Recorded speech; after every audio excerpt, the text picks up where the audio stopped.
Assalamualaikum, halo teman-teman, saya Vida dari Vida Bacain Buku. Kali ini kita akan lanjutkan lagi membaca buku Dale Carnegie, Bagaimana Mencari Kawan dan Mempengaruhi Orang Lain. Kali ini kita masuk ke bab 3 dari bagian 4, bicarakan kesalahan Anda lebih dulu. Nanti kita mulai baca bukunya. Bismillahirrahmanirrahim. Keponakan perempuan saya, Josephine Carnegie, datang ke New York untuk menjadi sekretaris saya. Dia berusia 19 tahun, tamat SMA 3 tahun sebelumnya, dan pengalaman bisnisnya tidak kurang. Dia menjadi salah satu sekretaris yang paling mampu di sebelah barat Suez. Namun pada awalnya dia perlu perbaikan. Suatu hari tatkala saya mulai mengkritiknya, saya katakan kepada diri saya, tunggu dulu, Dale Carnegie, sebentar saja. Kau dua kali lebih tua dari Josephine. Anda telah mempunyai pengalaman bisnis 10.000 kali banyaknya. Bagaimana kau bisa mungkin mengharapkannya mempunyai pendapat sepertimu, penilaianmu, inisiatifmu, meskipun semua itu hanya sedang-sedang saja. Dan tunggu dulu, Dale, ingat apa yang kau lakukan pada usiamu yang 19. Ingat kesalahan dan kecerobohan yang kau buat. Ingat waktu kau melakukan ini dan itu. Setelah memikirkan semua itu dengan jujur dan tanpa memihak, saya menyimpulkan bahwa rata-rata kemampuan Josephine pada usia 19 adalah lebih baik dari saya dulu. Dan saya menyesal untuk mengakui tidak memberi banyak pujian pada Josephine. Maka setelah itu, ketika saya ingin memberitahu Josephine untuk suatu kesalahan yang dibuatnya, saya biasa memulainya dengan berkata, "Kau sudah membuat kesalahan, Josephine, tapi kesalahan itu tidak lebih buruk dari banyak kesalahan yang telah saya perbuat. Kita tidak dilahirkan dengan kemampuan menilai. Hal itu hanya datang lewat pengalaman, dan kau ternyata lebih baik dari saya ketika saya seusiamu.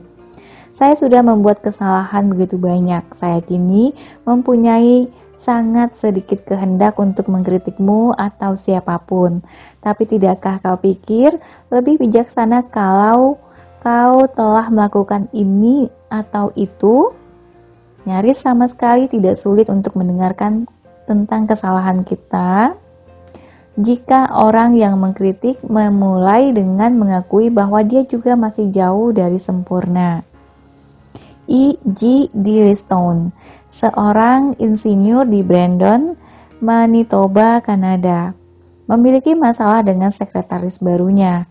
Surat-surat yang didiktenya tiba di mejanya untuk ditandatangani dengan 2 atau 3 kesalahan eja tiap halaman. Dillistone melaporkan bagaimana dia mengatasi hal ini. Seperti kebanyakan insinyur, saya dikenal tidak mempunyai kemampuan bahasa Inggris yang baik atau pengejaan yang baik. Selama bertahun-tahun, saya menyimpan satu buku indeks hitam untuk kata-kata yang saya merasa sulit mengejanya. Tatkala saya mengetahui bahwa dengan semata-mata menunjukkan kesalahan tidak akan membuat sekretaris saya melakukan lebih banyak, membaca ulang dan melihat kamus, maka saya memutuskan untuk mengambil pendekatan lain. Ketika surat berikutnya datang pada saya dengan kesalahan di dalamnya, saya duduk dengan juru ketik itu dan berkata, kata ini kelihatannya tidak tepat. Ini adalah salah satu kata yang saya pun mengalami kesulitan dengannya. Itulah sebabnya saya mulai memakai buku ejaan ini. Saya membuka buku itu pada halaman yang tepat. Ya, ini dia. Saya sangat sadar tentang masalah ejaan saya, karena orang memang menilai kita dengan surat-surat kita, dan salah eja membuat kita kelihatan kurang profesional. Saya tidak tahu apakah dia meniru sistem saya atau tidak, tapi sejak pembicaraan itu, frekuensi kesalahan ejanya telah banyak berkurang. Pangeran Bernhard von Bülow yang halus budi mempelajari kebutuhan penting untuk melakukan hal ini pada tahun 1909. Saat itu von Bülow adalah kanselir Imperial Jerman dan pada tahta duduk Wilhelm II. Wilhelm si congkak, kaisar Jerman terakhir yang membangun angkatan darat dan angkatan laut yang dia sombongkan dapat bergerak secepat kilat. Kemudian satu hal mencengangkan terjadi. Sang kaisar mengucapkan beberapa perihal yang luar biasa yang mengguncangkan benua itu dan memulai dengan serangkaian ledakan yang terdengar di seluruh dunia. Untuk membuat permasalahannya semakin sulit, sang kaisar membuat pengumuman tolol, mementingkan diri sendiri, tidak masuk akal di depan publik. Dia melakukan hal ini ketika dia menjadi tamu di Inggris dan dia memberi izin untuk membuat pengumuman itu dicetak dalam Daily Telegraph. Misalnya, dia mengatakan bahwa dia adalah orang Jerman satu-satunya yang bersikap ramah terhadap Inggris, bahwa dia membangun sebuah angkatan laut yang menentang ancaman Jepang, bahwa dia seorang diri yang telah menyelamatkan Inggris dari penghinaan oleh Rusia dan Prancis, bahwa karena rencana serangannya lah Lord Roberts dari Inggris dapat mengalahkan orang Boer di Afrika Selatan bahwa karena rencana serangannya lah Lord Robert dari Inggris dapat mengalahkan orang Boer di Afrika Selatan, dan seterusnya dan seterusnya. Belum pernah ada kata-kata mencengangkan semacam itu yang pernah keluar dari bibir seorang raja Eropa dalam masa damai selama 100 tahun. Seluruh benua mendidih marah. Inggris sangat marah. Negarawan Jerman terperanjat, dan di tengah-tengah semua kekhawatiran besar ini, sang kaisar menjadi panik dan mengusulkan agar Pangeran von Bülow, sang kanselir imperial, mengambil tanggung jawab ini. Ya, dia ingin von Bülow mengumumkan bahwa ini semua adalah tanggung jawabnya, bahwa dia yang telah memberitahu monarkinya untuk menyampaikan berita luar biasa ini. Tapi yang mulia, von Bülow memprotes. Tampaknya bagi saya sama sekali tidak mungkin siapapun baik di Jerman maupun di Inggris menganggap saya mampu menasihati yang mulia untuk mengatakan hal semacam itu. Saat kata-kata itu keluar dari mulut von Bülow, dia sadar kalau dia terlanjur membuat kesalahan serius.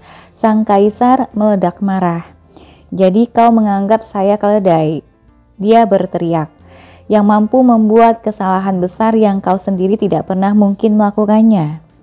Von Bülow baru sadar bahwa dia seharusnya memuji lebih dulu sebelum dia mengkritik. Namun karena sudah terlambat, dia bertekad selanjutnya melakukan hal terbaik berikutnya. Dia memuji setelah dia mengkritik, dan hal itu memberi hasil ajaib.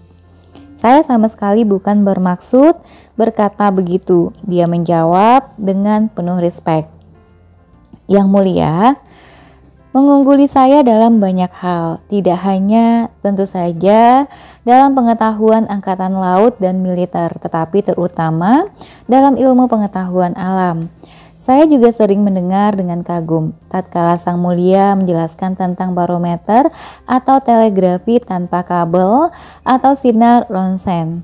Saya merasa malu telah mengabaikan semua cabang ilmu pengetahuan alam, tidak berpengetahuan tentang kimia atau fisika, dan saya sama sekali mampu menjelaskan hal yang paling sederhana dari fenomena alam." Tapi von Bülow melanjutkan, "Sebagai kompensasinya, saya memiliki sedikit pengetahuan sejarah dan mungkin kualitas-kualitas tertentu yang berguna dalam politik, terutama dalam diplomasi." Sang kaisar merasa senang. Von Bülow telah memujinya. Von Bülow telah mengagungkannya dan merendahkan dirinya sendiri. Sang kaisar bisa memaafkan apapun setelah itu. Bukankah saya sudah berkatakan padamu? Dia menjelaskan dengan antusias bahwa kita terkenal sebagai dua orang yang saling melengkapi. Kita seharusnya tetap bersatu dan kita akan melakukan itu. Dia menjabat tangan Von Bülow, tidak hanya sekali tetapi beberapa kali. Dan selanjutnya pada hari itu dia menjadi begitu antusias sehingga dia berseru dengan tangan terkepal. Kalau ada orang mengatakan kepada saya sesuatu yang menentang Pangeran Von Bülow, saya akan menghantam dia tepat di hidungnya. Von Bülow menyelamatkan dirinya tepat pada waktunya, namun betapapun lihainya dia sebagai diplomat, dia telah membuat satu kesalahan. Dia seharusnya mulai dengan membicarakan kekurangannya sendiri dan kelebihan Wilhelm, bukan dengan mengisyaratkan bahwa sang kaisar bodoh dan membutuhkan seorang penjaga. Kalau beberapa kalimat yang merendahkan diri sendiri dan memuji pihak lain dapat mengubah seorang kaisar yang angkuh dan terhina menjadi seorang kawan setia. Bayangkan betapa besar yang dapat dilakukan kerendahan hati dan pujian untuk Anda dan saya dalam pergaulan kita sehari-hari bila digunakan dengan tepat. Semua itu akan menghasilkan keajaiban dalam hubungan manusia. Dengan menerima kesalahan sendiri, bahkan tatkala seseorang belum mengoreksinya, dapat membantu meyakinkan seseorang untuk mengubah tingkah lakunya. Hal ini digambarkan baru-baru ini oleh Clarence Zerhusen dari Timonium, Maryland, ketika dia memergoki putranya yang berusia 15 tahun sedang coba-coba merokok. Sudah sewajarnya kalau saya tidak ingin David merokok. Zerhusen menceritakan pada kami, tapi ibunya dan saya merokok. Kami terus-menerus memberi dia contoh yang buruk. Saya menjelaskan kepada Dave bagaimana saya mulai merokok pada usia yang hampir sama dengannya dan bagaimana nikotinnya telah merenggut yang terbaik dari saya dan kini sudah hampir tidak mungkin bagi saya untuk berhenti. Saya ingatkan kepadanya betapa buruknya batuk saya dan betapa dia selalu mengejar saya untuk berhenti merokok tidak berapa lama kemudian. Saya tidak mendesaknya untuk berhenti merokok atau mengancam atau memperingatkan tentang bahayanya. Semua yang saya lakukan adalah menunjukkan bahwa saya sudah menjadi tergantung pada rokok dan apa artinya hal itu bagi kesehatan saya. Dia memikirkannya sejenak dan memutuskan tidak akan merokok sampai dia telah tamat sekolah menengah. Tatkala tahun-tahun berlalu, David tidak pernah mulai merokok dan tidak pernah punya keinginan untuk melakukannya. Sebagai hasil dari percakapan itu, saya sendiri kemudian membuat keputusan untuk berhenti merokok dan dengan dukungan keluarga saya berhasil. Seorang pemimpin yang baik akan mengikuti prinsip ini.